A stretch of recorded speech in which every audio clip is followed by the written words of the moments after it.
Dum, do, do, do, do, do. Go, Panthers, go!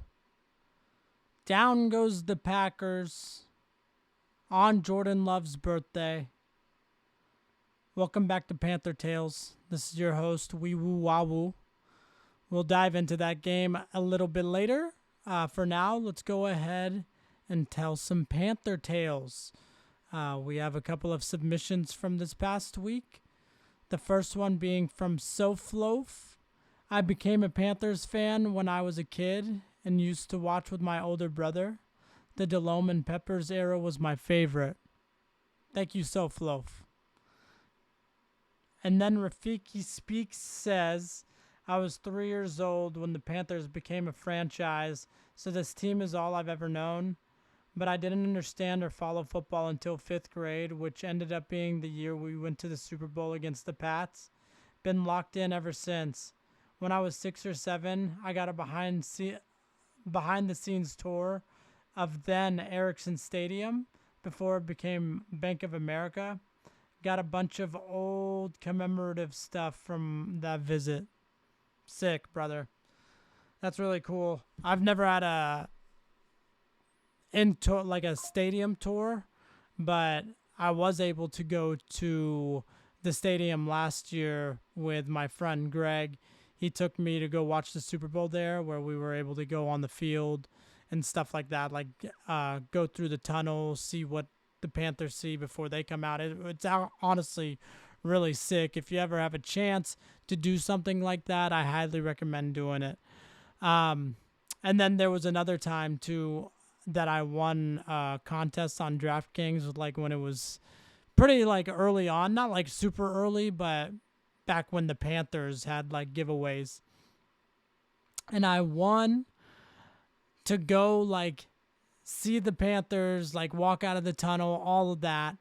And my addicted ass obviously was going to watch football the next Sunday that we were supposed to go to the game. And there was once again a tailgate, go behind and see the locker room, go see the players walk out of the tunnel. And that's when Cam was playing too. So that would have been really sick. I didn't get to see it. A once-in-a-lifetime opportunity. I fumbled the bag. So let's just go ahead and move on and talk about the game that happened this past Sunday. It was the Panthers versus the Packers. And man, how awesome was that game as a Panthers fan, obviously. Sorry, Packers.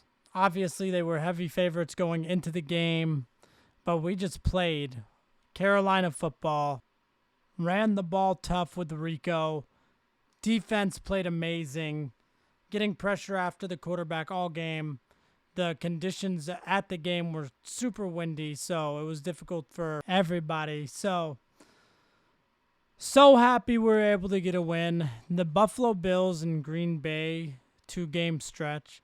It was the hardest 2-game stretch of our whole schedule.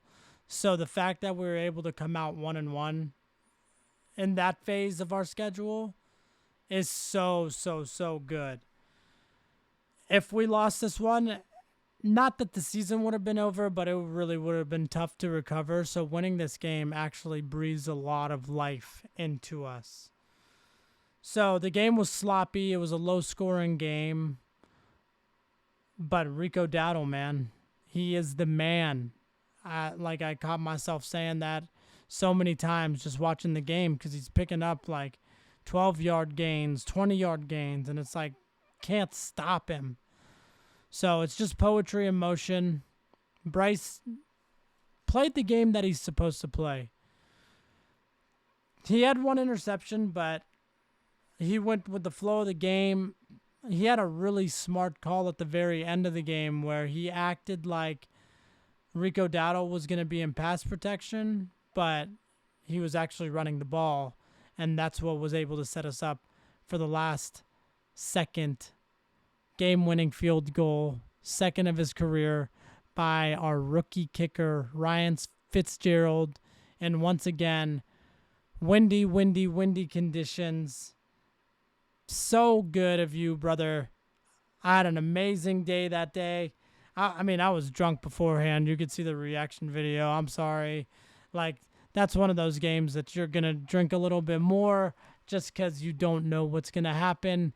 And if anything, you still want to be somewhat happy on that particular Sunday. So I just want to talk about a couple of things that happened in the game. So Greg Olson called the game. And I'm not going to lie, I want him to be a little bit more biased towards us. I'm happy that he is an unbiased commentator, but it would be nice if, you could show a little favoritism, a little bit, not anything crazy, just a tiny bit, because we don't get any love in the media. So to get it from a former player would be really nice. We know you love us. You still live in Charlotte, but I want to hear it. I want to hear it come out of your mouth, into the mic, into my ears, with that beautiful voice of yours. So that's one thing. Rico Dowdle did 2 pumps and got penalized. That penalty could have hurt us. We did miss the PAT to allow us to go from an 8-point game to 7. But luckily that didn't bite us in the ass, so we're all good. But he also got fined, and he set up a GoFundMe page. So if you want to go help Rico Dowdle, an NFL player, pay off his fine, there is a GoFundMe set up by him. And he had a monster game, just needs to be talked about. So, Micah Parsons, first ever game without a pressure against pretty much backup O-line, but for the most part, he was going up against Icky. We got to give Icky his props, man. He's balling out. He's playing so well. He's always just needed a mean streak, and I think he's found that. So let's just sign him now. He's only going to get better. Our offensive line is still good, even with all these injuries on it. It was Jordan Love's birthday. We had to spoil his birthday, so sorry about that. Also, Tucker Kraft got hurt. I do want to, prayers up for Tucker Kraft. The injury didn't look good. I think it's been said to be a torn ACL, so hoping for a quick recovery for Tucker Kraft. And let's just go ahead and do a quick October recap, too. We went 3-1 in October. Bryce Young went undefeated. Our one loss came against the Bills with Andy Dalton playing. I'm not saying the results would have been any different if Bryce was playing, but, just need to point it out, make my boy look better. We are 5-4. We won our first game in November. November is a very, very important month to win a game, because that's usually when football starts. That's when the records are really starting to matter. So going 1-0 in November against a very, very, once again, good Packer team. Great. Right now, it's Bucks 6-2 in the division. We are right behind them at 5-4. Falcons are slipping to 3-5.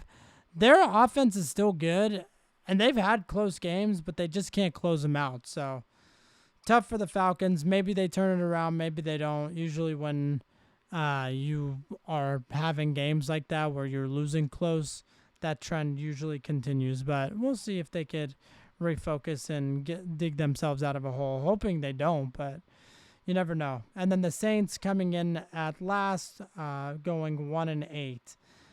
Talking about the Bucks, though, they have a tough next 3-game schedule. It starts with New England, then goes to Buffalo, and then goes to the LA Rams. So really, really hoping they can go 0-3 there. They probably won't. They are a good team, but you never know. They could. And we do have tough games still this year. We have the Bucks twice. We have the Rams. We have the Seahawks at the end. So we will see what happens. Let's go ahead and talk about the games last week. I'll comment if I know anything about it. I won't comment if I don't. I did go 8-13 on the week. The first game was the Ravens versus the Dolphins. The Ravens won 28-6. Nothing is really like coming back to my mind. So I'm just gonna go ahead and skip that one. Bears versus Bengals. I had the Bears winning. The Bears did win 47-42. That was a really crazy game. Joe Flacco threw for like 470 yards. Caleb Williams played like receiver, running back, quarterback. Yeah, Ben Johnson just, was cooking up some plays, showing you what kind of head coach and offensive mind he could be for the Bears. So they won a wild one there. Vikings versus Lions.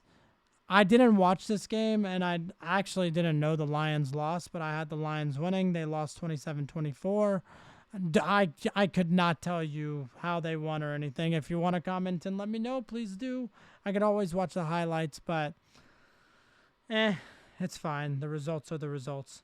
Chargers versus Titans. I had the Chargers winning, and the Chargers did in fact win 27-20. Definitely didn't watch that game. Falcons versus Patriots.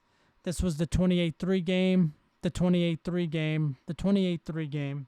The 28-3 game. I had the Patriots winning. They won 24-23. That's what I was talking about. Falcons still are having like close games, but they're just not able to pull it out. Don't know what happened in that game. I don't know if I watched any other game besides the Panthers.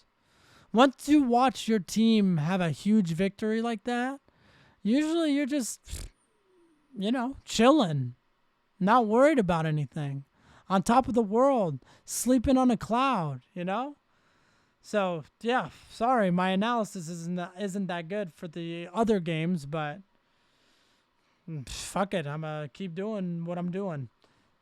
49ers versus Giants. I had the Giants winning. The Giants did not win. The 49ers won 34-24. I think Christian McCaffrey had a big game. Besides that, couldn't tell you. Colts versus Steelers. I had the Colts winning.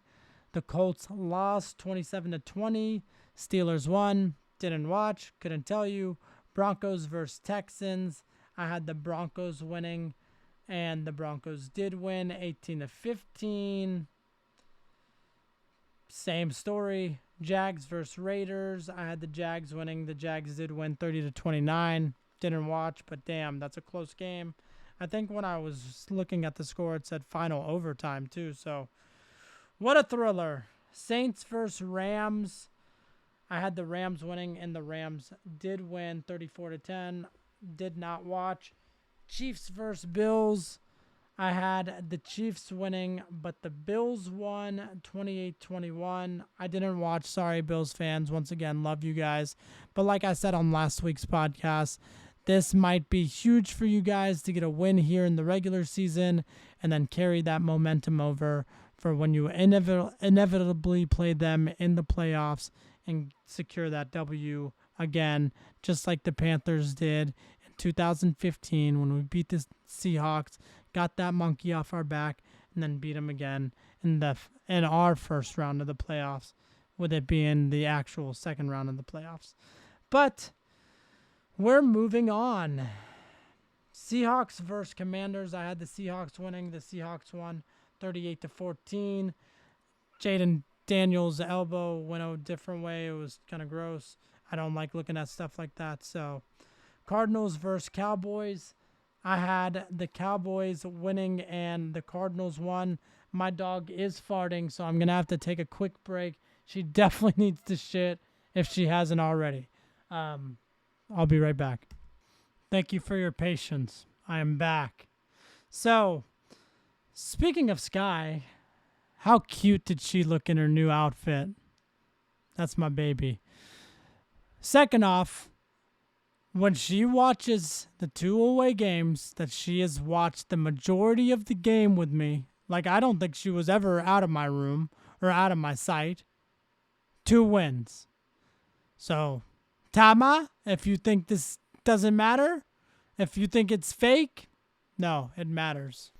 But let's go ahead and turn the page. We are on week 10. That's really crazy. Let's go ahead and predict what we think is going to happen this week around the NFL. So first and foremost, the Thursday game, tonight's game, is the Raiders versus the Broncos. I'm going to go with the Broncos on this one, only because I haven't seen it from the Raiders. Broncos defense is elite. It is a divisional game, so anything could happen. So you never know. Falcons versus Colts. We really need the Colts to rebound after last week's loss and beat the Falcons. I also have the Colts winning this one.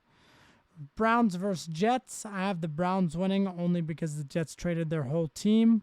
Quinnen Williams went to the Cowboys. Sauce Gardner went to the Colts. Jags versus Texans. I'm going to go with the Jags. Once again, a divisional game, but if the Jags could get after the quarterback, which I don't think CJ is playing, and they could cause turnovers, they should be able to win this game. Bills versus Dolphins. I'm going to go with the Bills. This is another divisional game, but is it just all division games? Like, damn. It's not, but the majority of them will be, apparently. But I have the Bills winning. They're probably going to rush for 400 yards on the Dolphins. Patriots versus Bucks. I have the Patriots winning. Patriots are a good team. This will be a good test for the Bucks. They are coming off a bye week, so they should have fresh legs. This game could go either way, but I'm really hoping that the Patriots can pull it out. Giants versus Bears. I have the Giants winning just because they're still spunky, and the Bears really haven't been tested for the past couple of weeks. So I think the Giants will be a test, not like anything crazy, but a test nonetheless. I'm going to go Giants. Ravens versus Vikings. Ravens are more than likely back. Lamar Jackson is back. We're going to have to go Ravens here, even though the Vikings with J.J. McCarthy, there's something. He's just a winner, man. You never know. Cardinals versus Seahawks. I have the Cardinals in this one only because Jacoby Brissett is starting, and he gives it to my boy Marvin Harrison. So I went Cards. The first thing I wrote was Seahawks, but once again, Arizona's got like a sneaky good defense, and if their offense is doing anything, they could be a good team. Lions versus Commanders. Sorry, Commanders. I just don't think this is the week. I have the Lions winning this one. Rams versus 49ers. I have the Rams winning. This is going to be the 49ers' first true test with their injuries and actually playing a good team now. I've had the other teams they've played the past couple weeks beating them, and they've won. I am still choosing against them, but I actually think the Rams will beat them. Steelers versus Chargers. This is the Sunday night game. I'm going to go with the Steelers. No, based off nothing. That's just who I think is going to win. Eagles versus Packers on Monday night. Max, you got to listen to Big Cat and PFT, bro. The Packers are going to come out angry because of last week's loss. Micah's probably going to get 6 sacks. So that is next week's game. And then obviously this is a Panther podcast and we have a game. The Panthers versus the Aints. Sorry, the Panthers versus the Aints. Sorry, the Saints. Aints. Tyler Shuck is starting. I feel like I would be a little bit more worried if Spencer Rattler was starting. I don't know why. I've not watched any of Tyler Shuck in his 2 games that he's played, so I'm just going to go into it blind. Obviously, I will be at the game. Come and find me if you want to be interviewed. But yeah, Saints I'm not super worried about. I know a lot of people are saying trap game. I think you have to be a consistently good or projected good team to have trap games. Right now, every game is still regular, just games that people think we'll lose, but we are starting to show that we win games against bad teams. So hopefully that streak continues. I don't think it's a trap game. I'm not trying to jinx us either, so knock on wood. I think the only jinx would have been if Meow Mix came back, and thank God they said, no thank you, everybody hates us now. And we don't, but come on, come on. I'm just going to leave it at that. Shaheed has been traded, So that's a positive for us. Their number 2 receiver is now not on the team. They also traded a lineman. So even their line might be a little thinner, even though this guy didn't play to his standards when they drafted him. I just think a lot of things are going our way. I don't see a reason that we should fumble the bag in this game. I think it should be a pretty good victory for us, but once again, we will wait till 1 o'clock on Sunday and we will watch it. But once again, I really do think the defense is going to have a huge game. Derek Brown's going to be a monster all game. I see a J.C. Horn interception again. The offense, this is going to be the game that Bryce Young has to ball out himself. And it's usually this time of the year where he does start to ball out. And I don't think this is going to be the case every year to where we got to wait 10 weeks until he starts going in. I think he will start doing that at the beginning of the years as the years go on, because I think every year he is going to get better and better. Guys, I really think we have the QB of our future. When you have a QB that's this ice cold when the game is on the line, you just can't let that go. So, Ice Young, he's the man. I really do love him. I love Rico Dowdle. I think he'll have a fantastic game. I love Tedero and McMillan. I think he'll have a beast game. I love Xavier Legette. He should have a okay game. Jalen Coker, love you. That's somebody who they're saying is going to be more involved. I'm loving the team, loving life. I'm even giving people extra seed when I'm doing my lawn care job. I'm in a great mood. I can't wait for Sunday. Can't wait to see all the fans and interview them. I truly believe it's going to be an actual home game. I don't see why that many Saints fans would show up. They could. You never know. I hope some of them do so I can interview some. But regardless, I love where we're going. 5-4 right now is not what any of us projected us to be. This is a really important stretch for us to pick up more wins, to get on a little winning streak before we have the end of season, tough schedule, Tampa Bay twice, Seahawks, Rams. So, thank you for listening. It's been fun. I love all my fans. So, the 3 of you who listen, and let's continue the good work. And as always, keep pounding.